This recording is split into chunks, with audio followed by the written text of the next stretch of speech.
¿Qué tal? Bienvenidos. Este es el primer programa que estoy grabando, o bueno, el primer video que estoy grabando gracias a mi celular para explicar un poco de un tema bastante importante llamado la respiración celular. Quiero que ustedes observen todos los puntos que aquí voy a prácticamente a poner en cuenta, ¿no? Miren, cuando nosotros hablamos de la respiración celular, tenemos que recordar que es un proceso catabólico. ¿Qué significa que un proceso sea catabólico? Que un proceso sea catabólico significa que nosotros vamos a hacer lo siguiente, vamos a romper lo que viene a ser una estructura. O sea, mejor dicho, yo voy a tener una molécula compleja y a esta molécula compleja yo le voy a romper y de sus enlaces va a salir la energía necesaria para mi ser vivo. Sí, a eso significa un proceso catabólico. Entonces, cuando nosotros estudiamos la respiración celular, tenemos que saber que existen dos fases para que se dé este proceso. Existe la fase A llamada fase citosólica, en la cual se va a dar este proceso llamado glucólisis, y tenemos la fase B llamada fase mitocondrial, en la cual se va a dar el ciclo de Krebs. Entonces, yo tengo que tener en cuenta que mi ser vivo, para poder realizar la respiración celular, necesita en sí utilizar varios procesos, ¿no? Y de acuerdo al lugar donde se den estos procesos es que obtienen sus nombres.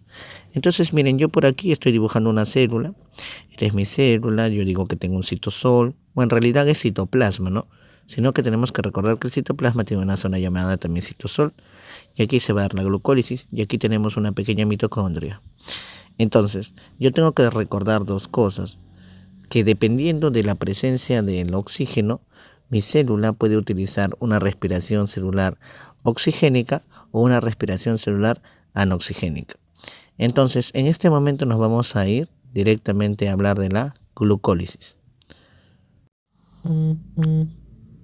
Bueno, ahora nos centramos otra vez en lo que viene a ser la glucólisis. Y lo que nosotros vamos a tener en este proceso llamado glucólisis es que vamos a tener una molécula de glucosa, ¿sí? Y nuestra molécula de glucosa que está aquí, esta molécula de glucosa que tenemos por aquí, va a hacer lo siguiente, ¿no? Mi molécula de glucosa que yo tengo por acá, a ver, vamos a ponerle un color azulito para que se pueda diferenciar. Mi molécula de glucosa que yo tengo por acá va a entrar a un proceso y en este proceso va a liberar productos. Para que se entienda mejor voy a colocar por aquí que yo tengo un A más un B y voy a formar un C más un D. Si ustedes recuerdan un poquitito de química, todo lo que está antes de la flechita o también llamado sentido de reacción se va a llamar reactantes y todo lo que está después de ello, ¿cómo se va a llamar? Producto. Entonces yo estoy utilizando las mismas ideas para explicar lo siguiente, ¿no? Ya que esto es un proceso también químico. Lo que estamos haciendo es que hemos agarrado la glucosa que tenemos por acá, aquí tenemos nuestra glucosa, y nuestra glucosa va a ingresar a una reacción química y va a producir productos como piruvato, como NAD y como 4-ATP. Entonces, ¿qué es lo que yo tengo que recordar? Que para que se pueda dar el proceso de la glucólisis, yo voy a utilizar una glucosa, voy a utilizar 2 ATP, voy a utilizar 2 NAD y voy a utilizar 10 enzimas, ¿sí? En este caso las enzimas las he representado como si fuera un pequeño Pac-Man. Entonces yo utilizo 2 ATP, 2 NAD, 10 enzimas y para activar mis enzimas voy a necesitar a un elemento químico llamado magnesio. Por lo tanto, una de las preguntas que nos pueden hacer es ¿cuál es el cofactor enzimático en la glucólisis? Respuesta, magnesio. ¿Sí? Espero que hasta ahí se esté entendiendo. Entonces, ¿qué tengo que recordar también yo? Que de las 10 enzimas que van a realizar prácticamente 10 procesos bioquímicos, en sí, saber todo no va a traer muchos problemas, así que como esto es un canal de ayuda, nos vamos a centrar principalmente en las preguntas que son más recurrentes. Así que miren por aquí, por favor, yo aquí tengo una célula y esta célula necesita algo que permite el ingreso de glucosa. En este caso, el que permite el ingreso de la glucosa se va a llamar GLUT. Entonces yo tengo por aquí a mi célula ahí toda feliz y gracias a que la célula presenta GLUT entra mi glucosa entra en ella. Entonces la glucosa entra a mi célula y también puede salir. Entonces yo lo que tengo que hacer es evitar la salida de lo que viene a ser mi glucosa. Entonces yo, para evitar la salida de la glucosa, yo tengo que brindarle algo que no tenía mi glucosa. En este caso, ¿qué cosa le brindo? Le brindo un fósforo. Por lo tanto, a mí me interesa el primer proceso que tengo aquí, el proceso que se da por la enzima llamada hexocinasa. ¿Qué es lo que ocurre? Yo primero tengo una glucosa y mi glucosa se va a transformar en glucosa 6-fosfato. ¿Qué significa? Que he ganado un fósforo. Luego, otro proceso que me interesa a mí bastante es el proceso realizado por la fosfofructosinasa.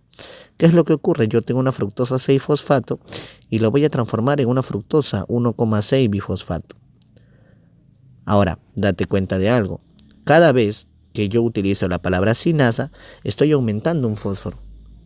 Y un dato importante, estos procesos llamados hexocinasa, fosfofructosinasa, son procesos irreversibles. ¿Qué significa? Que solamente tienen un lado, o sea, solo se van en una dirección. Espero que hasta ahí se esté entendiendo. Sí, más o menos, ¿no? Entonces, mira, si yo tengo una glucosa y utilizo 2 ATP, utilizo 2 NAD, y utilizo 10 enzimas, voy a producir 2 piruvato, voy a producir 2 NAD y voy a producir 4 ATP. Eso es lo que normalmente nos van a preguntar, productos de la glucólisis, y ya sabes cuál es la respuesta. Pero hay dos preguntas que siempre vienen. Hay una pregunta que menciona ganancia bruta de ATP en la glucólisis. Si la pregunta es ganancia bruta, la respuesta va a ser 4 ATP. Profe, y yo también he escuchado que hay de ganancia neta. Cuando a mí me hablan de ganancia neta, mi respuesta sería 2 ATP. Profe, ¿sabe qué? Pucha, a veces yo no sé cuál es la diferencia entre la ganancia bruta y la ganancia neta. Entonces te lo voy a explicar. Mira, la ganancia bruta es cuando yo obtengo solo el resultado y no me importa qué cosa he invertido. En este caso mi resultado es 4 ATP, pero ¿yo qué invertí? Yo invertí 2 ATP, entonces 4 menos 2 que invertí me da como ganancia neta 2 ATP. Entonces, hasta ahí vamos bien. Profe, ¿qué tengo que recordar? Mira, de todos los productos de la glucólisis, el que a mí me interesa bastante es el piruvato. ¿Sí? Entonces yo por aquí tengo el piruvato como producto principal o producto de mayor interés en este caso. Entonces, como yo el piruvato lo tengo por acá, mi piruvato va a ser la siguiente pregunta. ¿Existe o no existe oxígeno? Si mi piruvato responde que existe oxígeno, mi piruvato se va a ir a la mitocondria, solo si existe oxígeno. Pero vamos a suponer que me encuentro en una célula que bajo ciertos requerimientos no encuentro oxígeno. Entonces mi piruvato dice, oye, no hay oxígeno. Entonces, ¿qué hacemos? Como no hay oxígeno, mi piruvato va a hacer este proceso llamado la fermentación. Profe, ¿y qué ocurre en la fermentación? La fermentación se produce cuando nuestra célula se encuentra sin oxígeno. Entonces, la célula, al no tener oxígeno, puede hacer una fermentación llamada alcohólica y puede hacer una fermentación también llamada láctica. Profe, si la fermentación es alcohólica, ¿qué significa? Significa que un piruvato nos va a entrar a un proceso químico y en este proceso va a liberar a una molécula llamada el etanol, el cual es la molécula principal de lo que viene a ser el alcohol, ¿no? Es también llamado el espíritu del vino y también va a liberar CO2. Entonces, un piruvato que tiene 3 carbonos nos va a liberar un etanol que tiene 2 carbonos más un CO2 que tiene un carbono. 3 es igual a 2 más 1. Química sencilla. Eso viene a ser la fermentación alcohólica. Y los que normalmente lo hacen son las levaduras, principalmente la Saccharomyces cerevisiae, que es la levadura utilizada para la formación de cerveza. También lo hacen para hacer cachangas, picarones, cosas por el estilo. Ahora, tenemos una fermentación también llamada la fermentación láctica. En la fermentación láctica, el piruvato se va a transformar en ácido láctico. Y aquí no existe liberación de CO2, aquí no se libera CO2. Profe, ¿y quién realiza la fermentación láctica? En la fermentación láctica, los que lo van a realizar son las bacterias, es el músculo y es el eritrocito. Las bacterias es lógico, porque las bacterias no tienen organelas, en este caso no tienen mitocondria. Profe, pero el músculo, profesor, sí tiene organelas. Sí, yo sé que el músculo tiene organelas, pero tú tienes que recordar que el músculo hay momentos en los cuales realiza abundante actividad física. Y cuando hay un exceso de actividad física, ¿qué es lo que ocurre? Nuestro músculo va a necesitar seguir obteniendo ATP. pero nuestros músculos se quedan sin oxígeno. Entonces, cuando el músculo se encuentra sin oxígeno, el músculo, ¿qué es lo que va a hacer? Va a hacer fermentación láctica.